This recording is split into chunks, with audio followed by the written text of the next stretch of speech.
시청자 여러분 안녕하십니까. 이제 11월 달 마지막 날입니다. 30일이 됐는데요.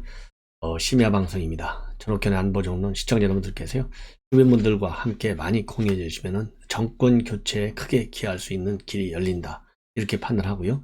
저는 국내에 계신 우리 동포 그리고 우리 국민 여러분들을 정권 교체를 위해서 매진하고 있습니다. 시청자 여러분들께서 저의 방송 취지를 충분히 아시고 적극적으로 성원을 해 주실 것을 당부해 마지 않습니다.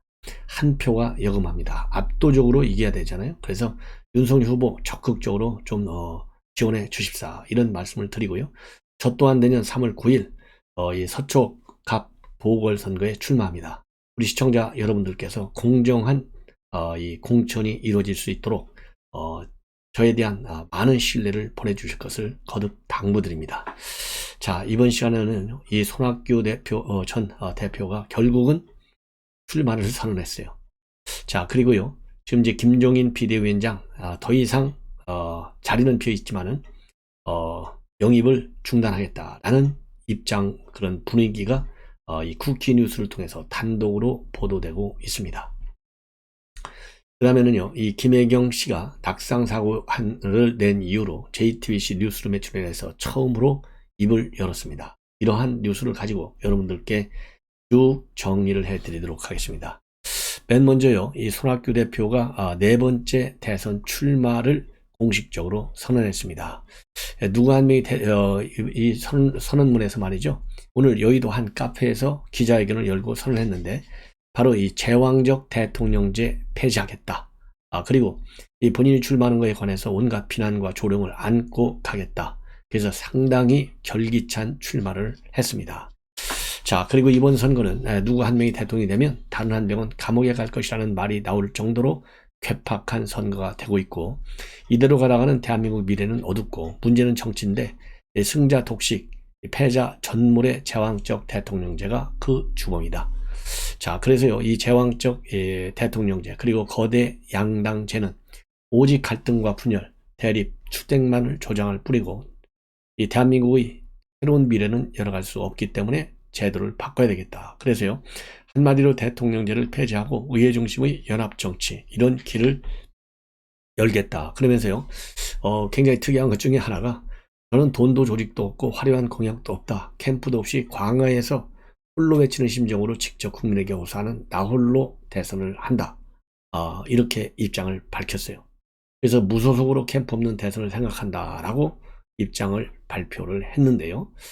자, 글쎄 참, 제가 뭐 이 수준이 낮아서 그런지 또 정치 경험이 없어서 그런지 손학규 전 대표 나라를 살리겠다라고 하면서 의회 중심의 정치, 그리고 또 제왕적 대통령제의 이 폐지, 이런 거를 약속하고 나왔는데요.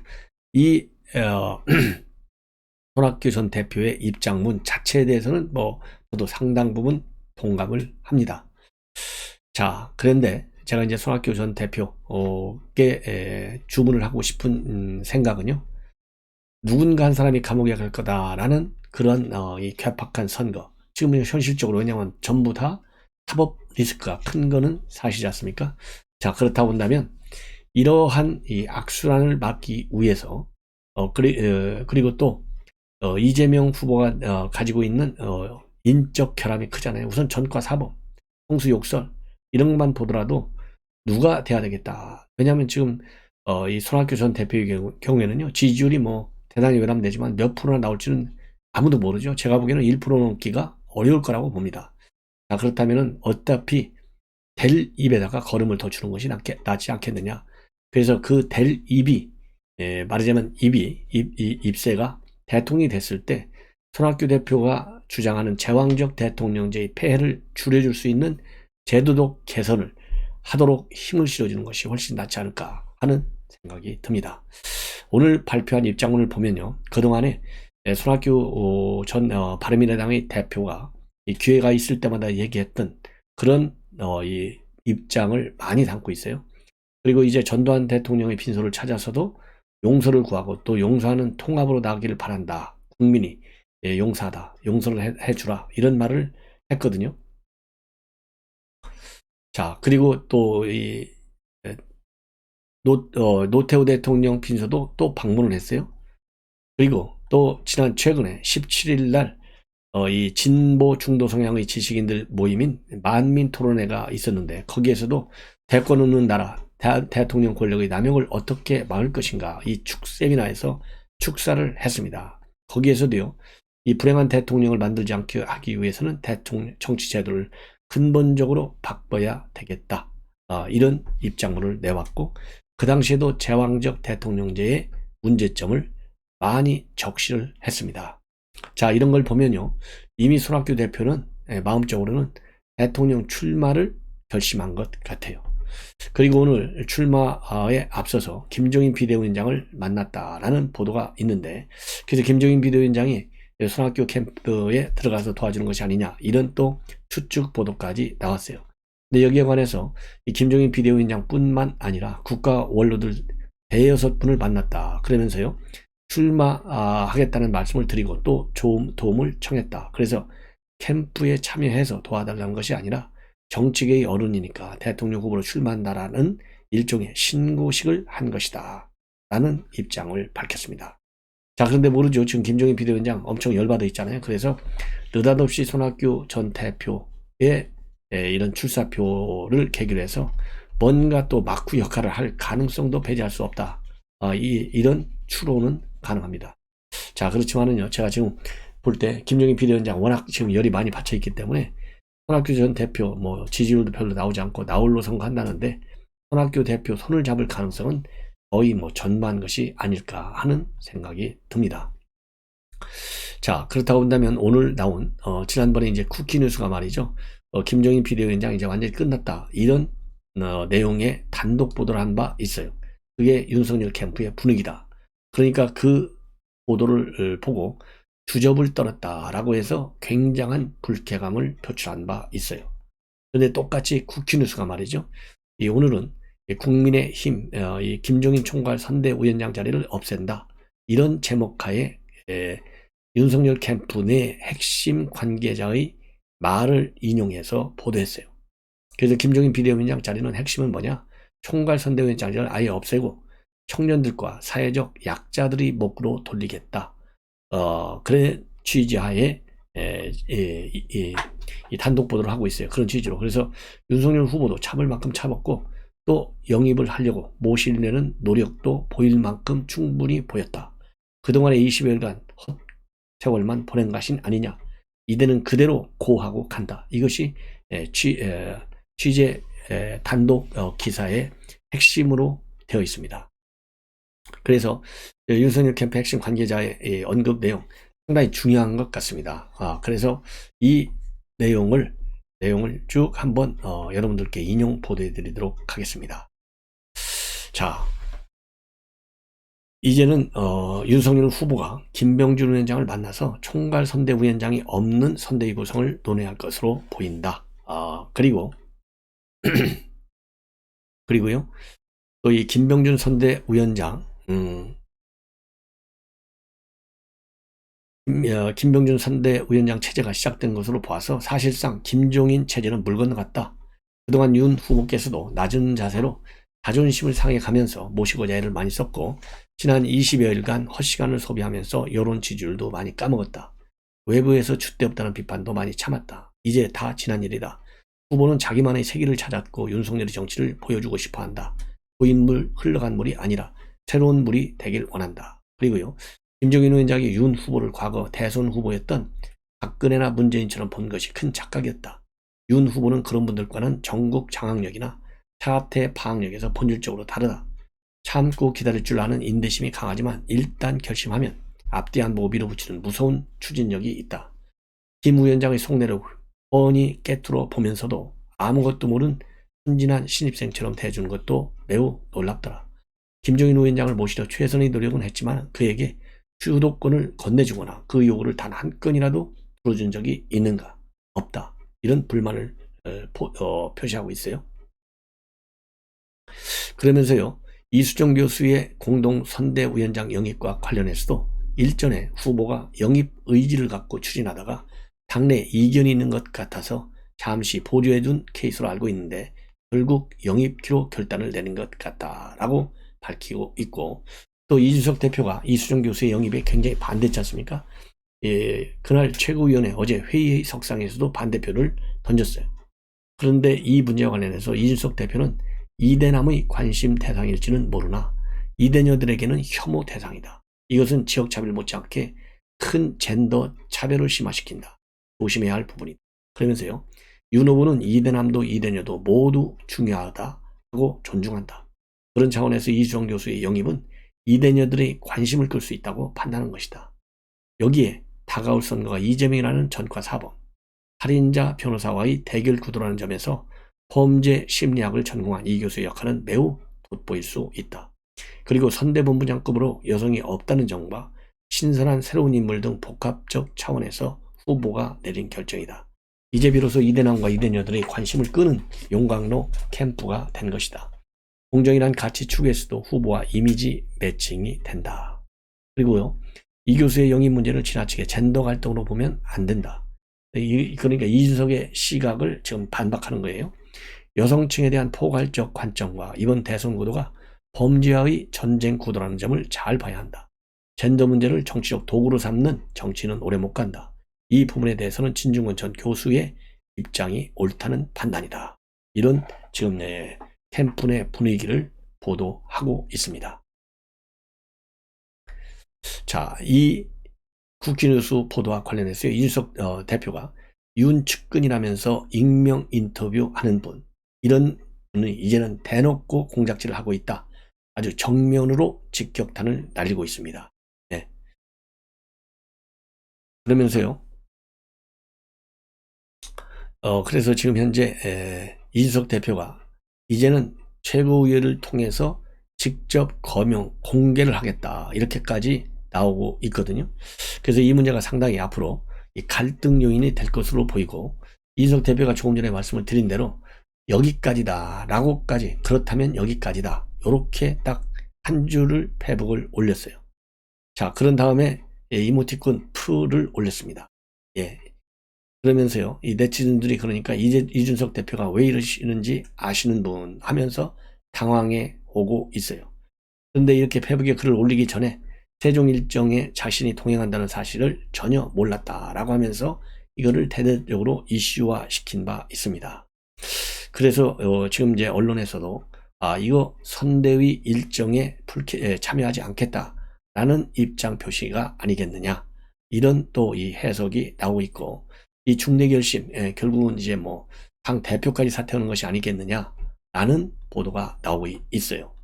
그리고 장제원과 진중권 간에 김용일 함주 문제, 이런 갈등에 장제원 의원이 있다, 이렇게 진중권 교수와 그리고 권경의 변호사가 제기하고 있어요. 이 문제가 상당히 큰 논쟁거리가 되고 있는데요.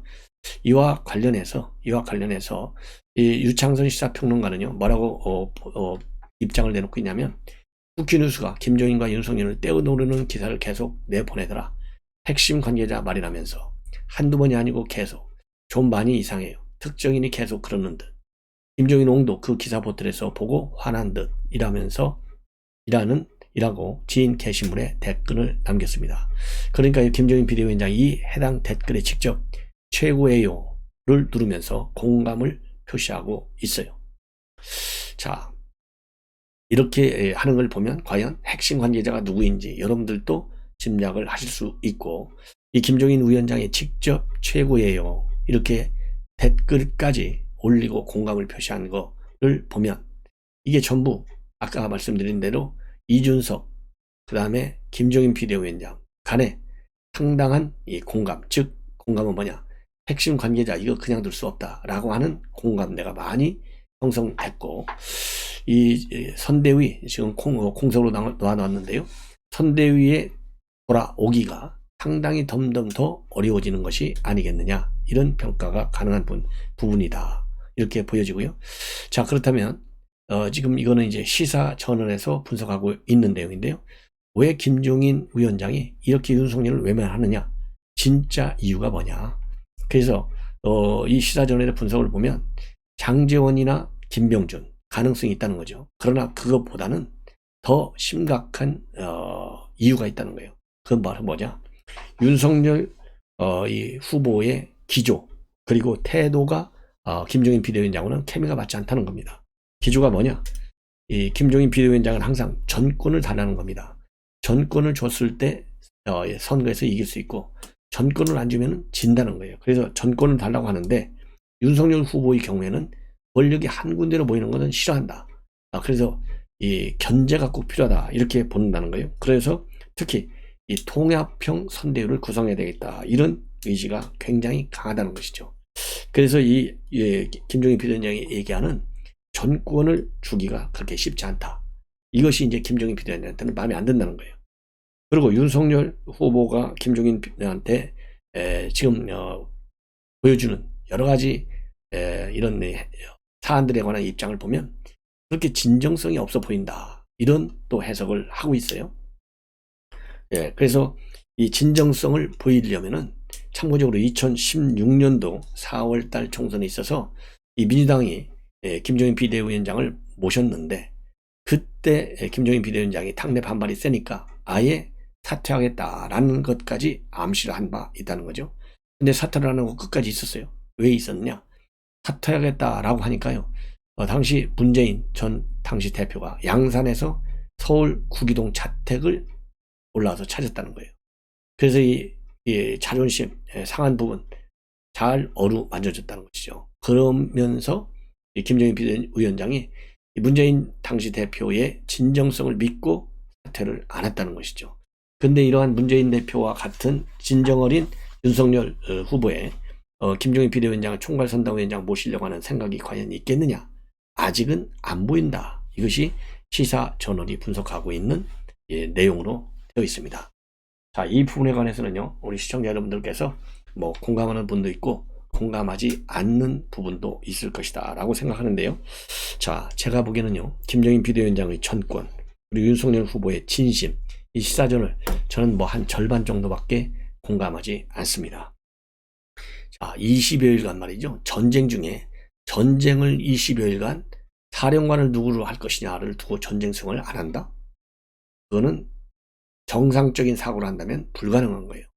그 정도로 그야말로 전쟁 수행을 잠시 중단하면서까지도 집중적으로 김종인 비대위원장을 모시려고 했던 윤석열 후보, 이 진정성은 믿을 수밖에 없다라고 저는 보여지고요. 그 다음에 이 전권을 달라. 이거는 지금 전시에는 말이죠. 후보가 총괄선대위원장보다 위에 있어야 돼요.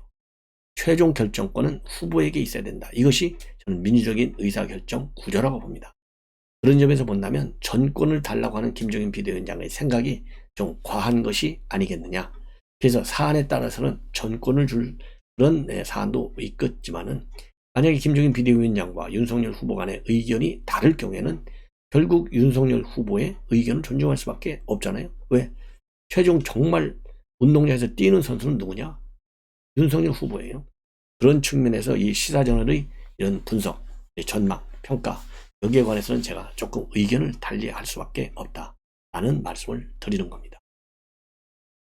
자, 이제는요, 이 김혜경, 이재명 후보의 부인이죠. 김혜경 여사, 지금 낙상 사고가 있은 이후에 처음으로 입을 열었어요. 처음으로.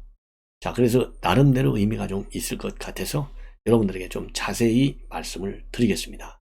바로 JTBC 인터뷰를 통해서 얘기를 했는데요. 전에 같으면 모르는데 요즘에는 소셜미디어도 많고 해명할 창구도 많이 있어서 국민들은 과한 건 과한 거대로 걸으셔서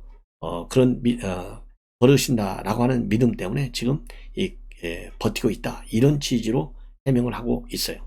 입장을 밝히고 있어요.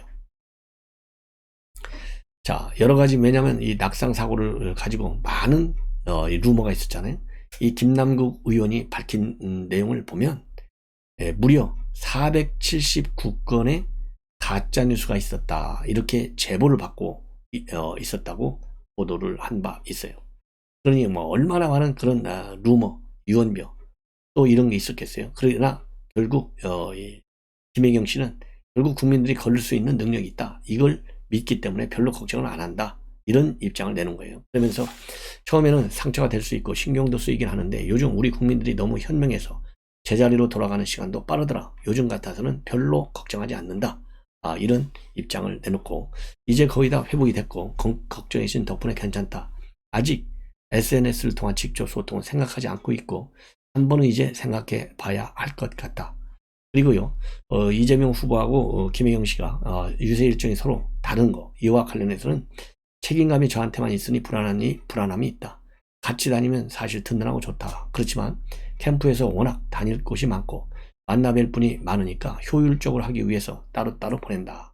그리고 후보는 정책으로 의견을 이야기하고 배우자는 정책에 소외된 것, 조금 더 미치지 못한 것에 노력하고자 한다. 그리고요, 이재명 후보가 메시지 전달이라든지 혼자 골똘히 생각하다 저한테 던진다.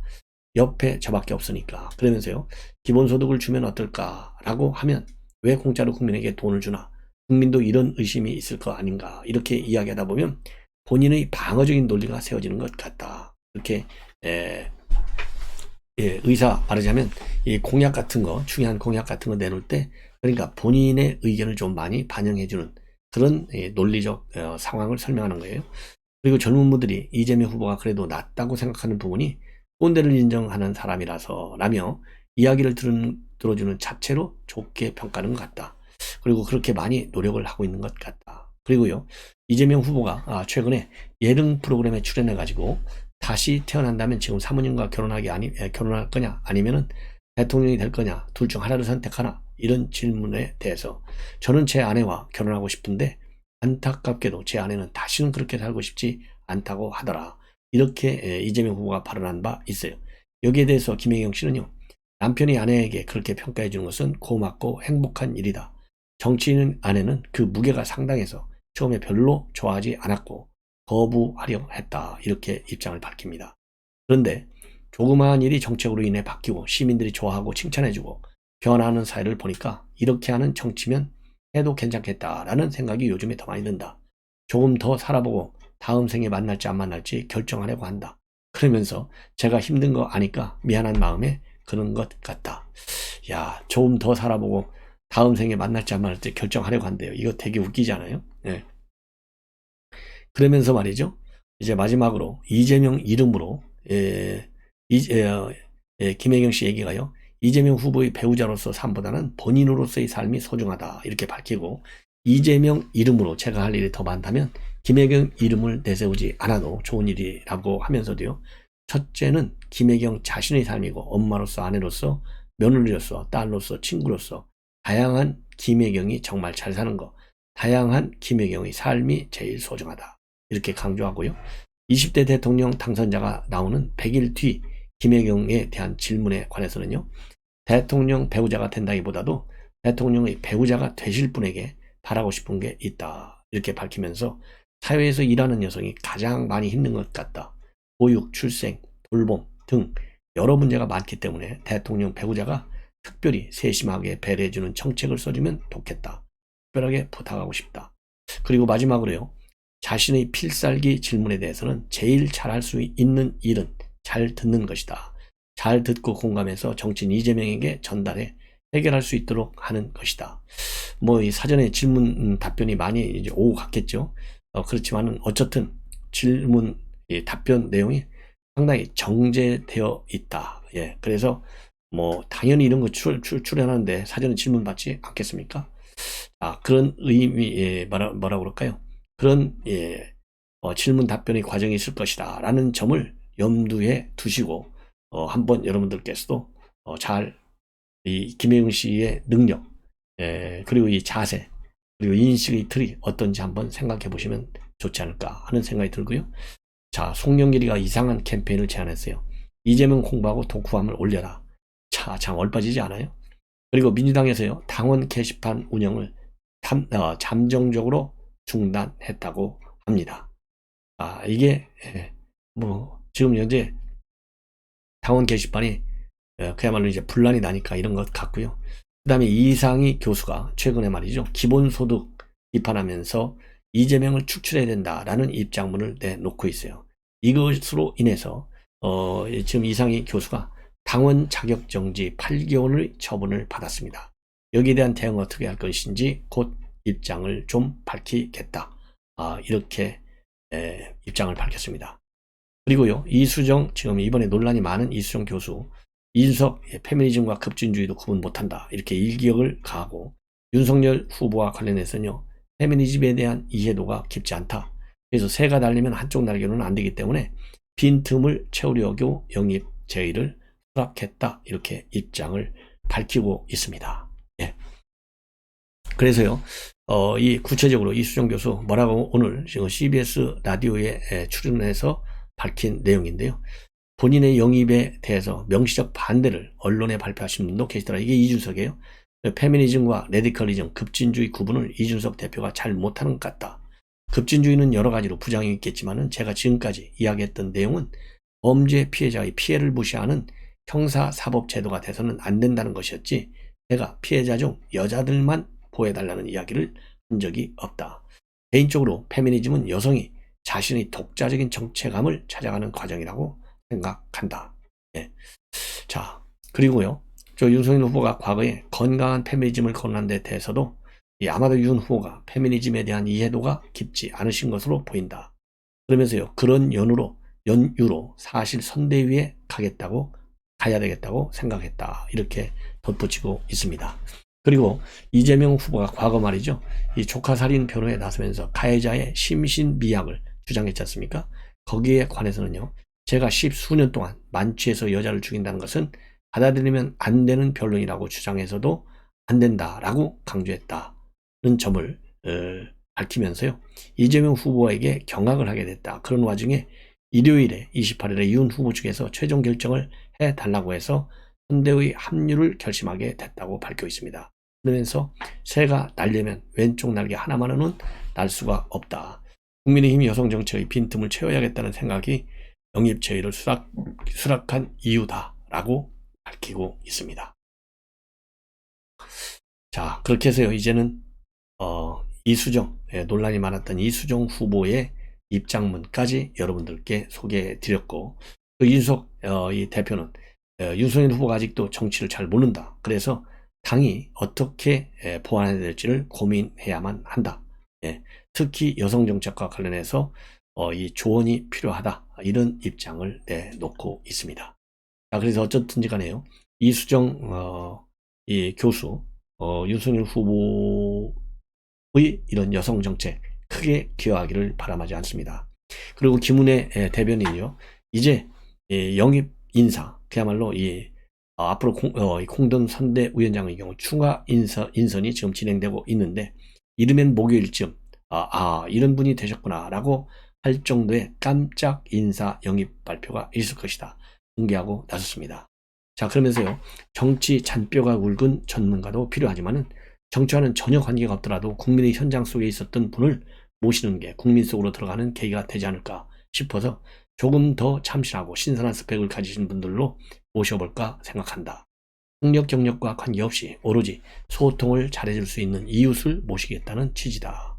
그리고요, 김건희 씨의 등판 시기와 관련해서는 자연스럽게 인사드릴 기회가 곧 있을 것이다 고 밝히면서 말이죠, 이 엊그제 윤 후보가 예술의 정단 청년작가 특별전을 관람하면서 같이 왔으면 좋겠다는 언급 자체가 아마 김건희 씨의 등판이 머지않았다는 신호로 읽히는 게 아니겠는가.